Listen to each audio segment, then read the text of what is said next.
पिताजी, माँ, आओ बेटे। माँ, मेरा विवाह कर दो। मेरा भी पिताजी।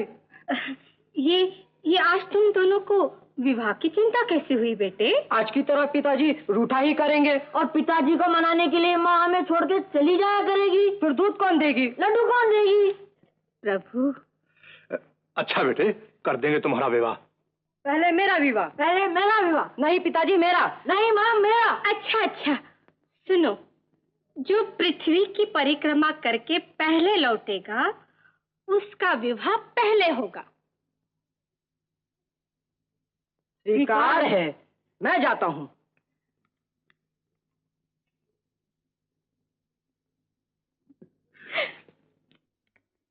लोग तुम्हें गोबर गणेश कहें, उससे पहले अपनी बुद्धि का घोड़ा दौड़ाओ गणेश, नहीं तो रह गए कुंवारे।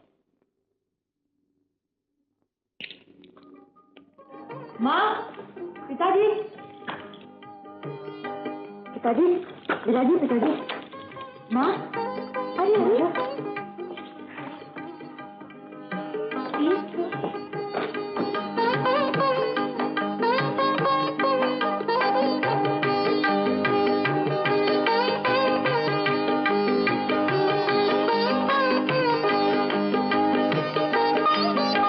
अब मेरा विवाह कर दीजिए। तुमने पृथ्वी की परिक्रमा तो की नहीं? एक बार नहीं, 3 बार की है पिताजी। कब की बेटे? तुम तो गए भी नहीं। माँ, वेद शास्त्र झूठ है या सच? सच। और वेद शास्त्र में माता को पृथ्वी और पिता को आकाश माना गया है कि नहीं पिताजी? माना गया है बेटे। मैंने अभी आप दोनों की परिक्रमा की या नहीं? की। तो मैंने धरती और आकाश दोनों की परिक्रमा कर ली, ये आप मानते हैं कि नहीं? मान गए गणेश, तुम गणनायक ही नहीं बुद्धि विनायक भी हो। विवाह का अधिकार पहले तुम्हें है। नारायण नारायण। अधिकार का लाभ जितना ही शीघ्र मिले, आनंद का बाजा जितना ही शीघ्र बजे, उतना ही अच्छा महादेवी। अच्छा तो है देवर्षि, किंतु कन्या के बिना बाजा बजे कैसे? बाजा बजवाने में तो नारद जी अगुआ बनते ही आए। प्रभु की दया से पुण्य लूटना है तो बाजा बजवाना ही पड़ेगा, गजानन जी का साला बनना ही पड़ेगा। भगवान और भवानी को स्वीकार हो तो मेरी दोनों बहनें सिद्धि और बुद्धि गजानन जी की ही आस लगाए बैठी। स्वीकार है तो चट मंगनी पट ब्याह। नारायण नारायण। बड़ी का अधिकार पहले, सिद्धि बुद्धि।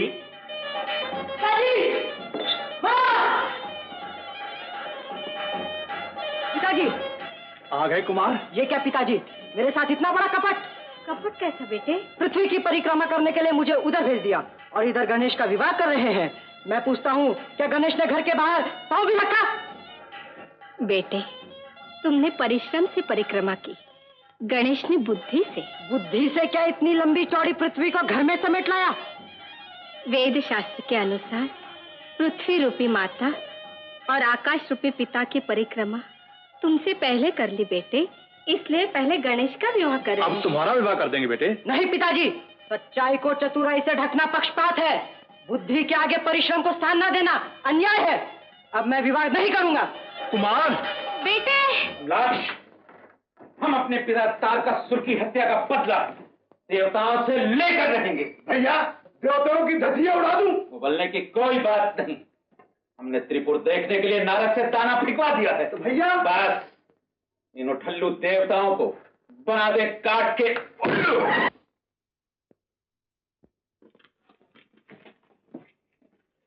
मूषकराज, जब देखो तब अंतापुर में जमे रहते हो। स्वामी की आज्ञा है, जब इन्हें नींद आने लगे तब मैं इनके तलवे खुजाया करूं, न जाने कब नींद आ जाए, है ना स्वामी? हाँ, तुम यहाँ बैठे बैठे स्वामी के तलवे खुजलाया करो और हम यहाँ खड़े खड़े अपना सिर खुजलाए। क्यों? जाओ बाहर बैठो। मूषकराज। स्वामी। प्राणेश, आज से हम सबकी सेवा बांट दीजिए। मैं तो लड्डू बांट सकता हूँ, सेवा तुम लोग बांट लो। नारायण नारायण। अरे बहनों, बहनों ही देखो, गृहस्थी का आनंद लूटने के साथ साथ कभी कभी देव कल्याण के लिए भी छुट्टी दे दिया करो। भैया, हमने क्या आपके बहनोई जी के पाँव में रस्सी बांध रखी है? बहनोई जी, देवर्षि, मुंज की रस्सी हो तो तोड़ भी दूं, पर प्रेम की रस्सी कैसे टूट सकती है? वो भी एक नहीं, दो। बहनोई जी, तारकासुर के तीनों बेटों ने मई दानव से 3 अनुपम नगर बनवाए। देखने के लिए हम सबको बुलवाए। तो जाइए, देखिए, मेरी क्या आवश्यकता है? नारायण नारायण, विघ्नहर्ता की आवश्यकता कहाँ नहीं है। असुर तो देवताओं के लिए महाविघ्न है। आप ही हमारा साहस है। आप नहीं चलेंगे तो हम भी नहीं जाएंगे। मंगल मूर्ति गणपति जी, चलिए ना, आपके साथ साथ हम भी देख लेंगे। अच्छा, चलो। मुनिराज, मैं तो सोने की नगरी में स्थल समझकर जल में डूब ही गया होता, यदि विघ्नहर्ता ने सूंड से उठा ना लिया होता। अद्भुत नगरी। चांदी की नगरी में मैं तो दीवार को द्वार समझकर टकरा कर पिस गया होता है। चमत्कारी। इस छत की कलाकारी भी देखिए। छत? आहा, वाह वाह।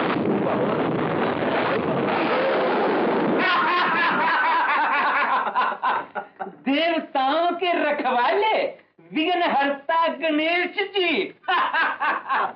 बच्चों, अब फट तेरा इस काल कोठरी में। माँ, आपके सुपुत्र को भैया नारद और देवता त्रिपुर दिखाने ले गए थे, अभी तक नहीं लौटे। मेरी दाढ़ी आँख फड़क रही है माँ, मन भी जुड़ा रहा है। देखती हम माने गए तो पूरे देव समाज पर विपत्ति आ जाएगी। देवर्षि, आप ही कुछ सोचिए। नारायण नारायण, विघ्नहर्ता के होते हुए मैं क्या सोचूं? यही कुछ करे तो करे। मैं क्या करूं? सबके साथ मैं भी विवश हूं। वे सभी बंदी बनाए गए हैं। इधर प्रभु तप में है, उन्हें जगाना होगा। हाँ, पिताजी कुछ करे तो छुटकारा हो। तारकासुर के तीनों बेटों का विनाश उन्हीं के हाथ से है। तो उन्हीं को पुकारे। पुकारिए, मुझे तो नींद आ रही है।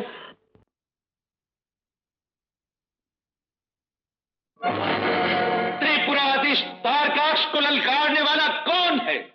कौन है अपने काल कमलाश को न्योता देने वाला? कौन आया है गिद्दन माली का आहार बनने? मेरे पिता, तुम्हारा प्रलय वो देखो।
प्रभु, दानवराज भस्मासुर, तुम्हारा घोर तप सफल हुआ। वरदान मांगो। प्रभु, मुझे ऐसी शक्ति दीजिए जिसके सिर पर हाथ रखूं वो भस्म हो जाए। तथास्तु। वरदान का विश्वास कैसे हो? परीक्षा करके देख लो। आंखें भी कितनी लोभी होती हैं। जैसे? जगतपति की मोहिनी छवि 8 पहर बसा कर भी कभी तृप्त नहीं हुई। भावरी तरस रही है। किस लिए? भस्मासुर को भस्म कराने वाले मोहिनी रूप के लिए। दिखाइए ना। दानव करो महिषासुर की इन लोग को मुट्ठी में कर दिया और अब हमारे दानव महाराज भस्मासुर के प्यारे इस कपड़े विष्णु को भी मार दो। महिषासुर की शक्ति के आगे दोनों लघु चक्कर।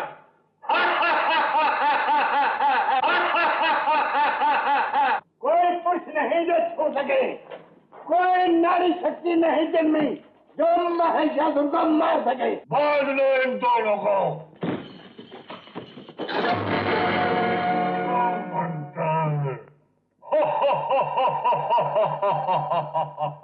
विष्णु लोक और ब्रह्मलोक हमारा हो गया। हे आद्य शक्ति, हे जगदम्बे, हम सबकी रक्षा करने वाले इस बार आप ही हैं। आदि शक्ति के ही द्वारा महिषासुर का विनाश निश्चित है। अत्याचारी दानव शक्ति का विनाश करूंगी। जय मातेश्वरी, जय मातेश्वरी, जय चंडिके, जय चंडिके।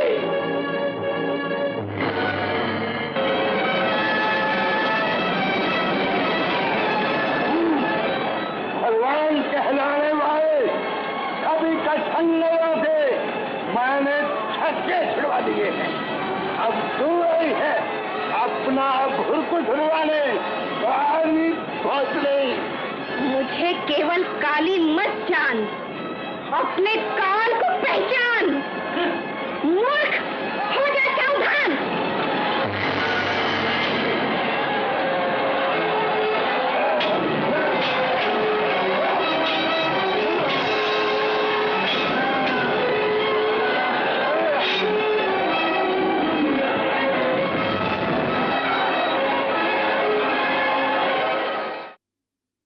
भैया चुंबक, कोई चुंबक हुई हुई मन को खींच रहा है। देख देख निशु, कोई कामिनी यौवन की गागर, मदिरा का सागर। हुई हुई।